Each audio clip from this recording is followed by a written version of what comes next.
కొన్ని సందర్భాల్లో మనం ఏదైనా కూడా ఒక భూమి కొందామని కానీ, లేకపోతే ఇల్లు కట్టుకోవడానికి ఒక స్థలం కొందామని చెప్పి కానీ ప్రయత్నాలు చేస్తూ ఉంటాం. కొన్ని సందర్భాల్లో అడ్వాన్స్ కూడా వారికి ఇస్తుంటాం. ఆ తర్వాత ఏదో ఒక కారణం వల్ల అందులో ఆటంకాలు రావడం, కొన్ని సందర్భాల్లో కోర్టు కేసులు ఎదుర్కోవడం కూడా గమనిస్తుంటాం. ఈ విధంగా భూ సంబంధిత వివాదాలు అంటే స్థిరాస్తి సంబంధిత వివాదాలండి.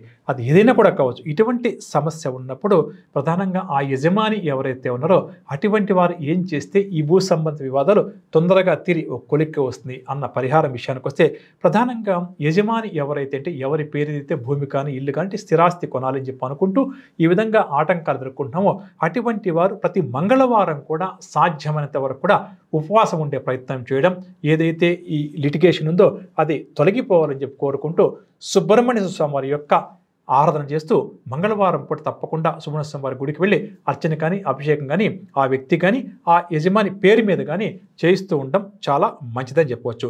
అదేవిధంగా కొన్ని సందర్భాల్లో మనకున్న స్థిరాస్తి అమ్ముదాం అని చెప్పి గట్టిగా ప్రయత్నాలు చేస్తుంటామండి. ఏళ్ల తరబడి ప్రయత్నం చేసినా కూడా కొనేవాడు దగ్గర దాకా వచ్చి రాకపోవడం, అడ్వాన్స్ ఇచ్చి మళ్ళీ వెనక్కి తీసుకోవడం, ఈ విధంగా కూడా కొంతమంది జరుగుతుంది. ఆ స్థిరాస్తి మంచి ధరకు అమ్ముడమైనప్పుడే వీరి యొక్క అవసరాలు కూడా తీరుతాయి. ఈ విధంగా ఒక ఇల్లు కానీ భూమి కానీ స్థలం అంటే ఏదైనా అమ్ముదాము అని చెప్పి ఏళ్ల తరబడి ప్రయత్నం చేసినప్పటికీ కూడా ఎవరికైతే సమస్యలు ఆటంకాలు వస్తున్నాయో అటువంటి వారు ఏం చేయాలి అన్న విషయానికి వస్తే వారి ఇల్లు ఏదైతే అమ్మాలి అని చెప్పి అనుకున్నామో అందులో ముఖ్యంగా ఈశాన్య భాగంలో ఉన్న గది ఏదైతే ఉందో అక్కడ వీలున్నంత వరకు కూడా పసుపు రంగు పెయింట్ వేయించే ప్రయత్నం చేయాలి. చాలా తేలికపాటి పరిహారం. మన ఇంటికి ఏదైతే ఈశాన్య భాగం ఉందో ఆ ఈశాన్య భాగంలో ఉన్నటువంటి గది గోడకు తూర్పు గోడ కావచ్చు, ఉత్తరం గోడ కావచ్చు, రెండు గోడలు కూడా కావచ్చు అండి, ఎల్లో కలర్ పెయింట్ వేయించే ప్రయత్నం చేయాలి.